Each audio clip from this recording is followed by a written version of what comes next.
All right, everybody, thank you so much for tuning in to the official San Francisco Shock AMA this week, featuring Coach Brad and the latest addition to the coaching staff, Junkbuck. How are you guys doing? Doing good. Thank you for having me here. Yeah, doing good, dude. How's it going? Really good. So you guys kind of have like a break going on, except you guys aren't using it as a break. Tell us a little bit about the week in between Stage 1 and Stage 2 and all the chaos that's been going on for you guys. So there's been a meta shift, right? So we're off the Mercy patch, right? And we're into the new patch. We're not going to be playing any of the stuff that's on PTR right now. Like the Sombra changes and all that good stuff. But we are playing essentially, the patch where they give a slight nerf to Junkrat and a pretty significant nerf to Mercy. So a lot of it has been, we only took about 3 days off. The Saturday, the Sunday, and the Monday following our matches. Most of the other teams took a few more days off, but we wanted to do everything we could to get a head start on the meta. The guys are really motivated to stage a comeback for Stage 2. So we came back to work on Tuesday, and we've been just grinding scrims, trying to learn the game, trying to learn the new meta, which is turning out to be a little bit like the old meta pre-Mercy buff. But there's exceptions to that. The game has developed a little bit, and so that's just what we've been doing is we've been just trying to learn, really, and trying out a lot of new stuff. Yeah, lots of experimenting. So speaking of new stuff, Junk, you're brand new to the team. What's it been like since you've joined in this short time? What are some things you've noticed about the team, and what kind of flavor Pizza? are you bringing? Hello? Pizzas, are you there? You guys hear me? Oh, no. Hello? All right, I guess I can take over from here because I have a couple questions from the chat. Sure. I guess first would be, what are the responsibilities of an Overwatch coach?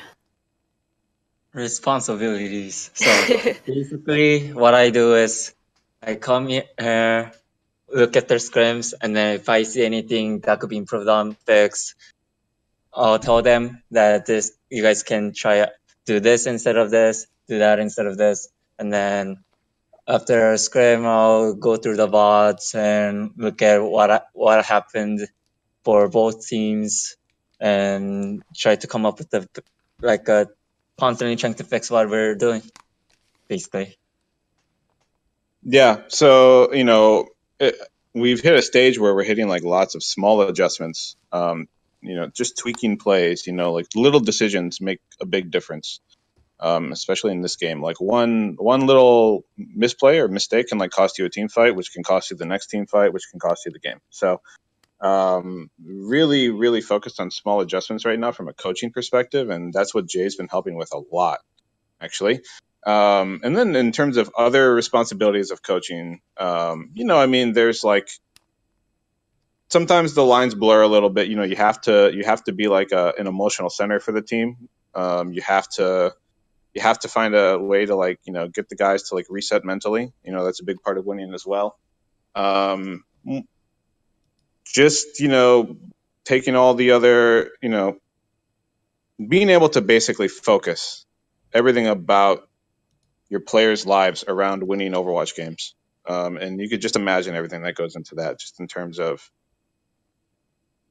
helping them with their personal life, their issues, their problems, not to the extent that you're their counselor or anything, but these are all young kids, and the staff are the adults in the room, and we can offer a lot of guidance.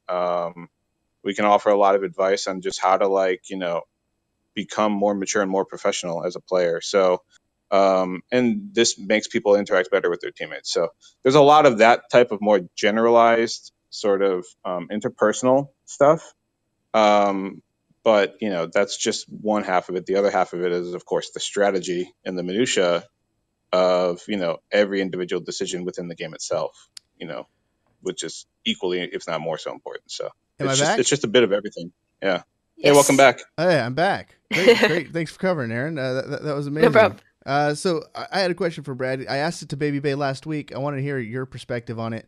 A lot of players seem to be really excited about this meta shift. But what are some ways it's going to be even more advantageous for the San Francisco Shock than some of the other teams out there? It's I don't know. I don't want to go into details about what we're doing.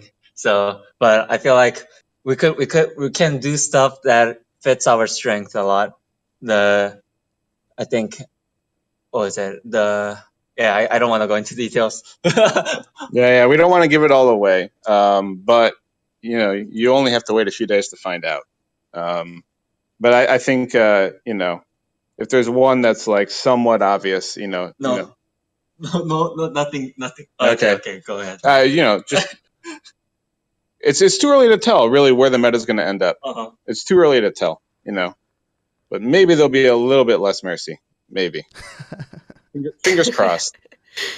Junk, that was not our strong suit. So hopefully that goes away, but we don't know. It's too early.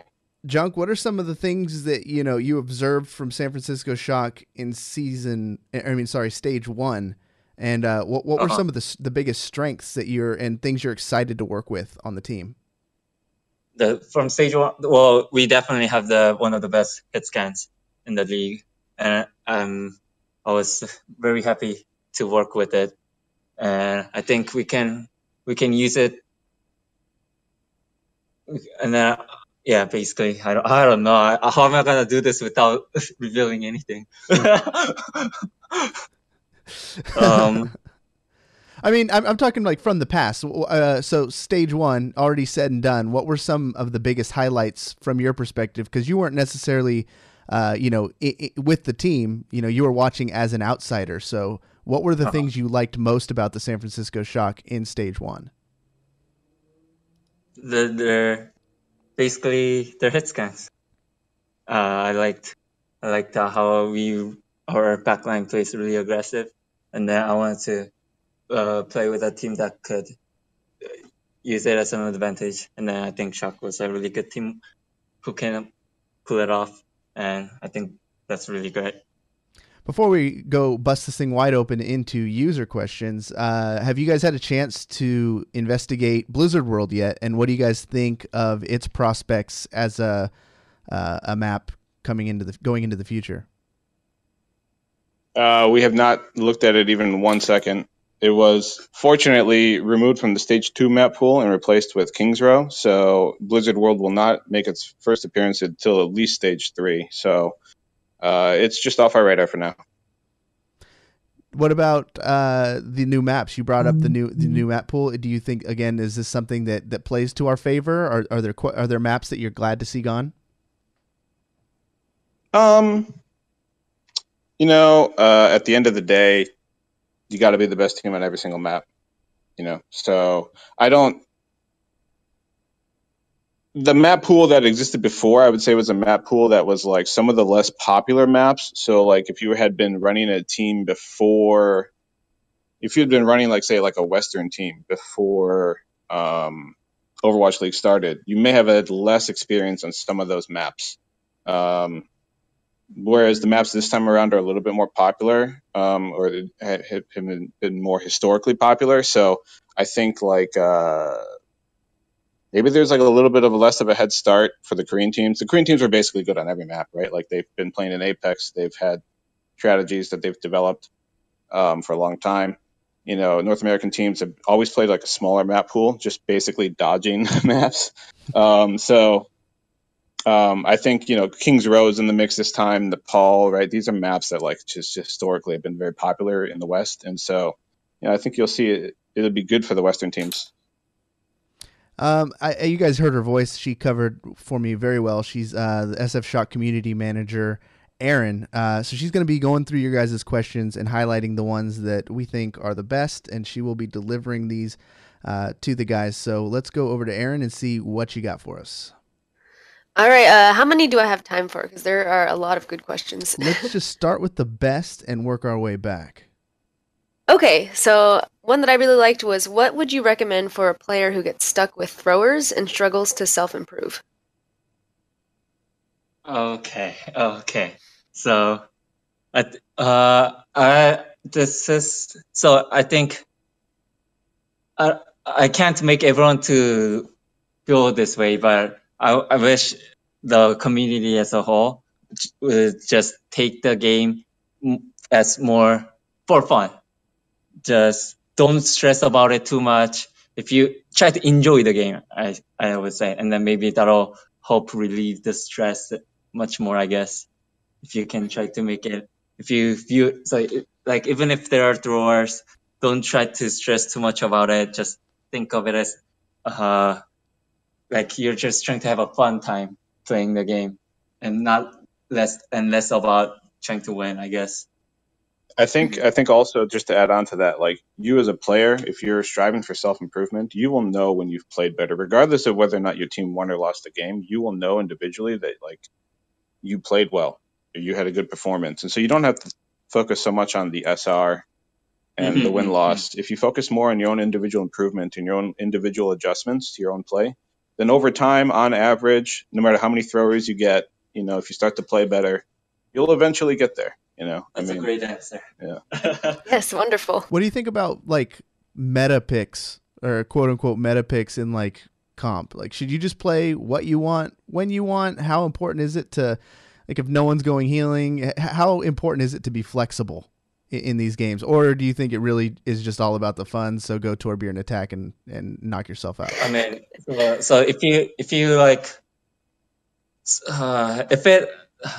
if you're too stressed about solo queue, I think like treat it as like a solo single player game, and don't worry too much about what others is doing. Focus on your game, and then I think it'll give you better results, I feel. All right, attack Torb it is. Let's go. So one trick, yeah. Yeah. Next question. All right, I guess to piggyback off of that, somebody asked what goes on behind the scenes when there's a hard loss. So I guess if you're doing solo queue and you keep losing, like how do you stop the players from raging, or how do you keep yourself calm? I mean, the game is very much a team game. The game is very much, at the pro level, it's your individual mechanics matter, but your team coordinating and working together and executing together matters more. And, usually what we try to tell our players is like, don't get frustrated. Like everything that went wrong, every fight that you lost, like there's a solution. You know what I mean? Like it's not always obvious. Sometimes it's obvious, sometimes it's not obvious, but it's usually like a solvable problem. And if you just, stay calm, stay patient, and get back to work, like it's fixable. So. Yeah, true. Very cool. It's a marathon. This whole league is a marathon. So like, there's 40 games to be played in the regular season. So. Oh my gosh, yeah. It's a lot. Okay, so next question.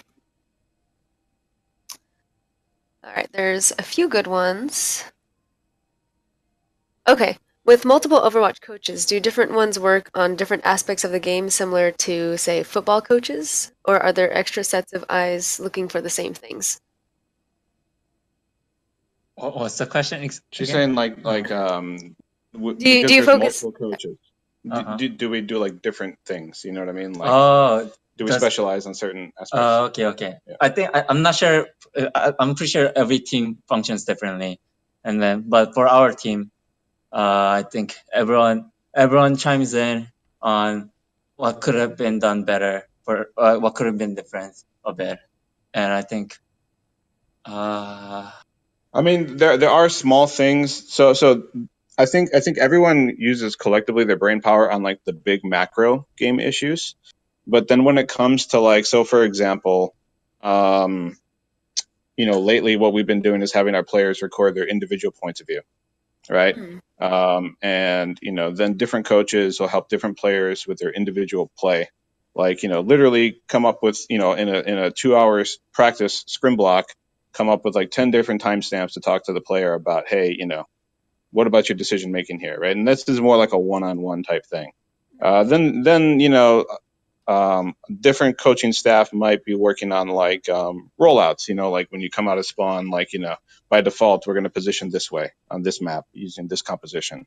So yeah, there's shared generalized coaching, and then then after that, it breaks down into more individual components, for like maybe the other half of the coach's time, I'd say.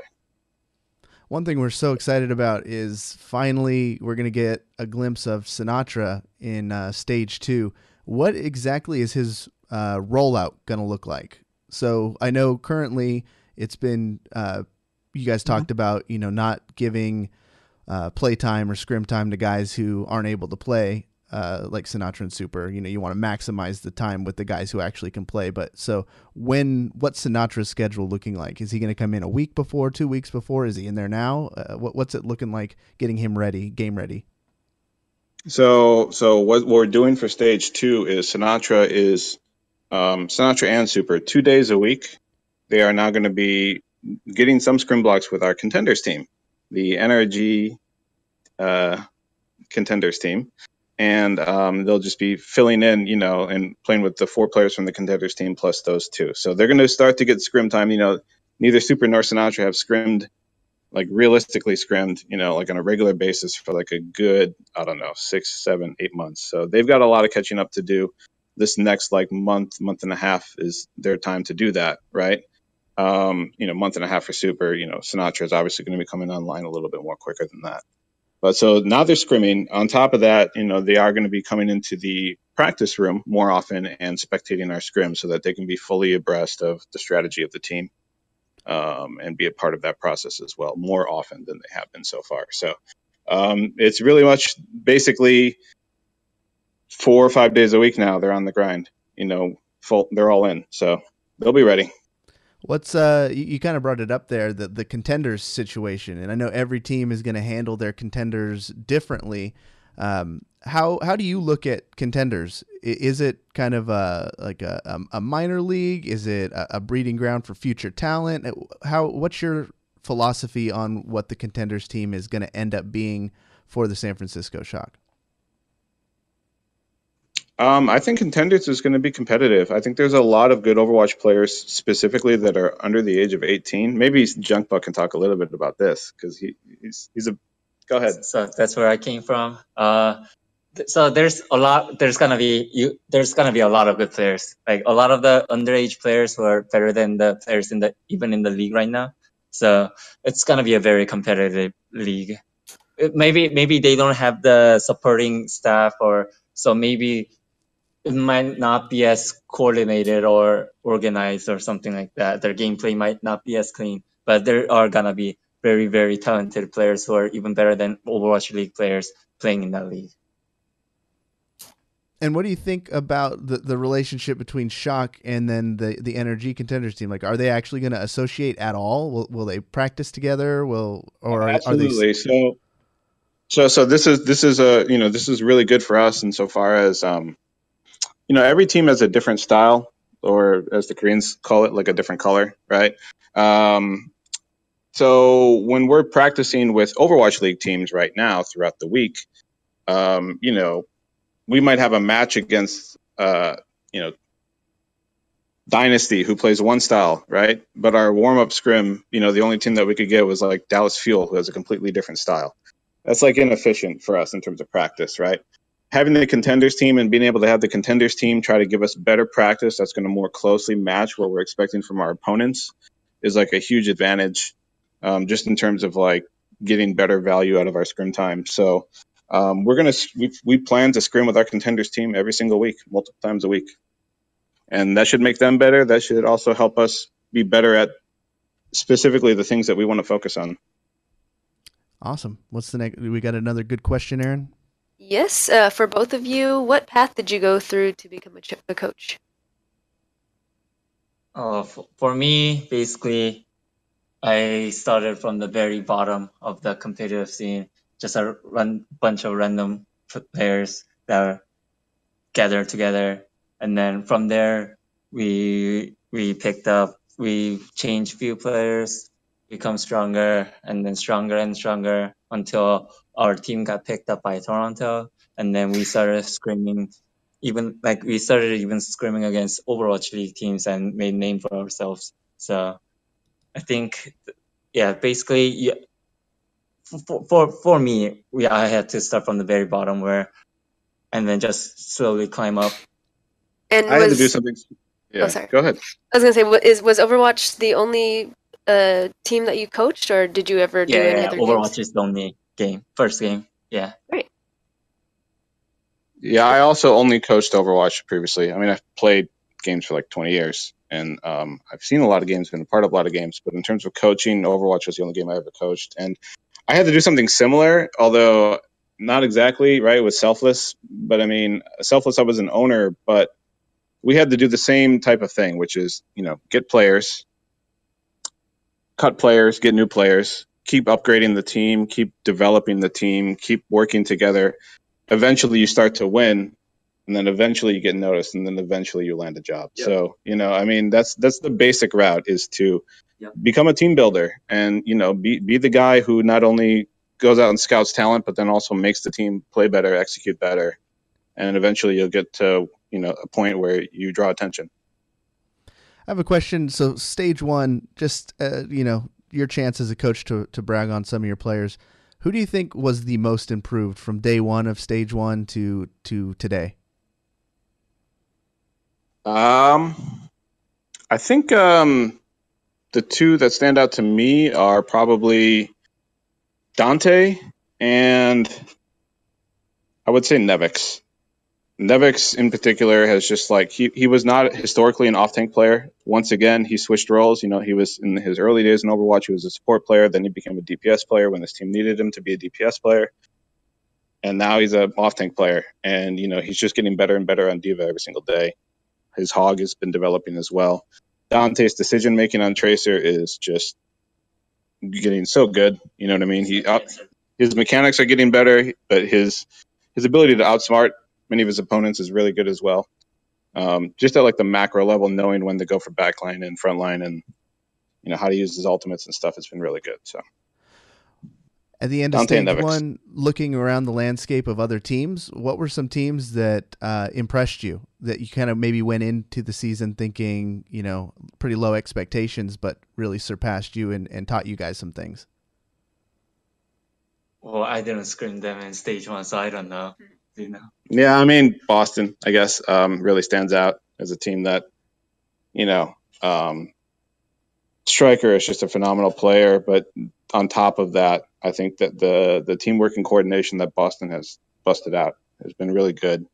Maybe some of that's attributable to Dreamcasters calling. Maybe it's the coaching staff. I'm not exactly sure, but they look coordinated.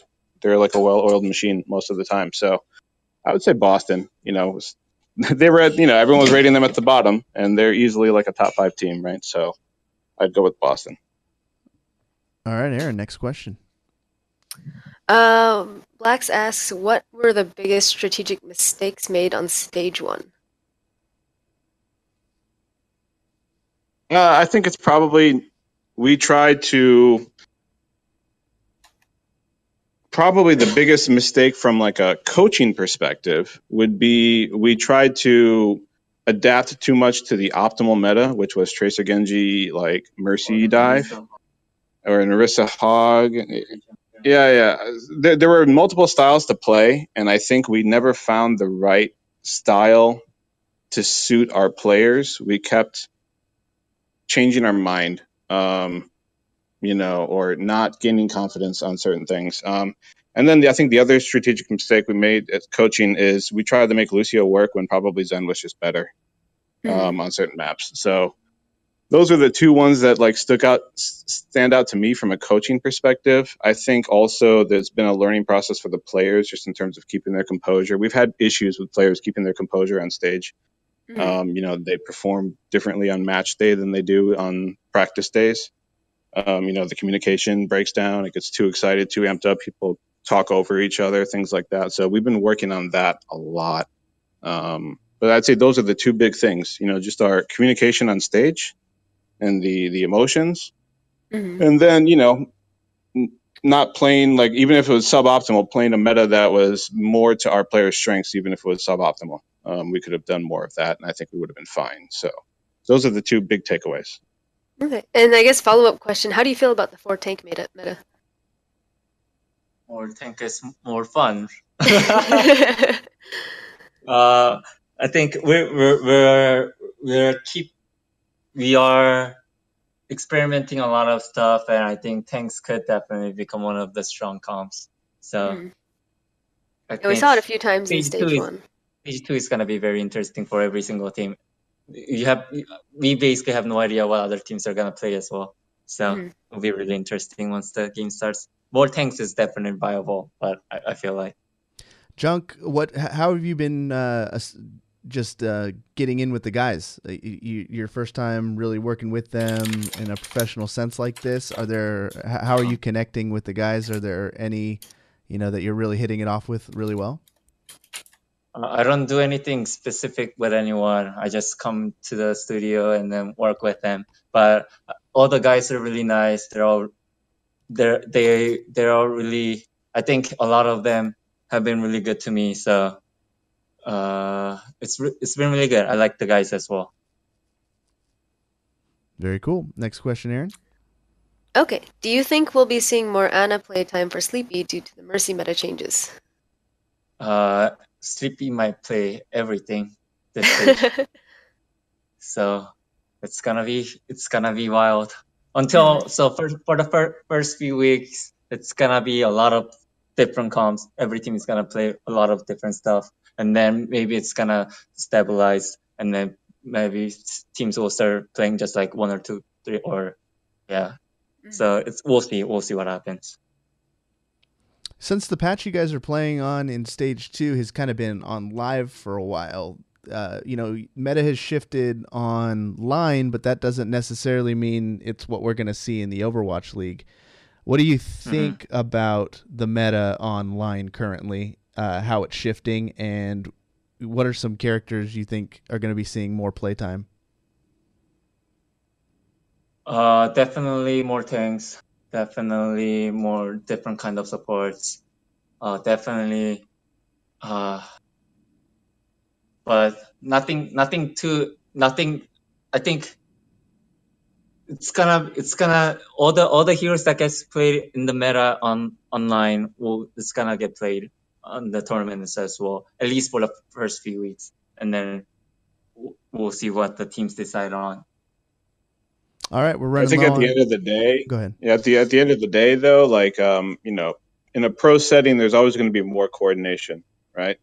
So compositions that thrive on coordination will get more playtime in pro than they would on live, right? So what you can draw from that, whatever conclusions you like, but I don't think it'll be exactly the same. All right, you'll definitely see more variety this time around, but what exactly that variety turns out to look like, like he's saying, it might stratify as the split goes on. It might really narrow down. We'll see. All right, we're running low on time, so we got one more fan question, and then we'll end this bad boy. So what do we make it a good one, Aaron? Let's go. Crank it up. Pressure. I'm also wondering too, what is SF Shock's yearbook superlative? I don't know what that means. It's a question in chat. No, that's too big brain. Let's do another question. Okay. All right. Can you comment on whether or not we'll be bringing any additional players to the team?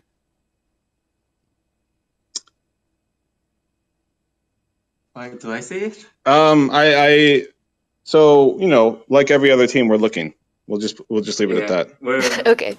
I mean, we might decide not to get a player, and then we might even decide to get a player, but we might not be able to get him. So it's like we never know if you get one or not, or if we even want one or not. Because the meta is unpredictable, so is our needs. But it's possible that we may add somebody just to future-proof the team further against all possible outcomes, I guess you could say. Every team in the league is upgrading, or at least most of the teams are upgrading, and we're definitely looking into it, but we don't have any announcements at this time. What do you think about some of the changes that you've seen in the offseason? Which one do you think will have the most impact on their respective team? Like, who do you think is going to get the biggest upgrade from their roster changes? Yeah. Biggest upgrade. Or who do you think is going to fare the best with their changes?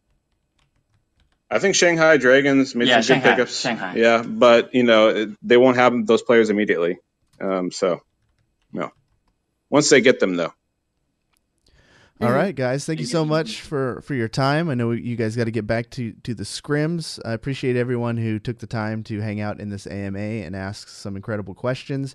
We'll just leave this part open for Big Coach Brad to let us know what should fans expect in Stage 2. I'm sorry, I blanked out. Was there a question for me there? There we go. Yeah, Stage 2. Get us hyped. What are we looking for? Stage 2. What are we looking for? What's happening? We're gonna be number one team in the league. We win in the playoffs. We're looking for wins. We're getting them dubs. We're definitely gonna be a lot stronger. We're gonna be good. We're definitely gonna be a lot stronger. That's it. That's enough to get me excited. If you guys know, we have a match on Wednesday, I believe. Who are we playing? Gladiators? Yes, Gladiators. You guys can look forward to that game. It's gonna be crazy. All right. It's time for some revenge. We're gonna take down Southern California. Get it. But that's it. That's it, everybody. Thanks. Yeah, Thanks. it'll be a fun match. Yep. Yes. Thanks, guys. We love you. We can't hang around because we got to get back to practice. But thanks for coming. Yeah. Thank you so much. Bye-bye. Bye-bye. All right, that was amazing. Thank them so much for their time. They're incredibly busy. It's been they're grinding, and we're excited for Stage 2. If you guys liked what you heard, well, you guys are already part of the Discord, so that's awesome. But you can also follow us on Twitter at SFShock. That's where we do all of our big announcements. That's how you will never miss an AMA.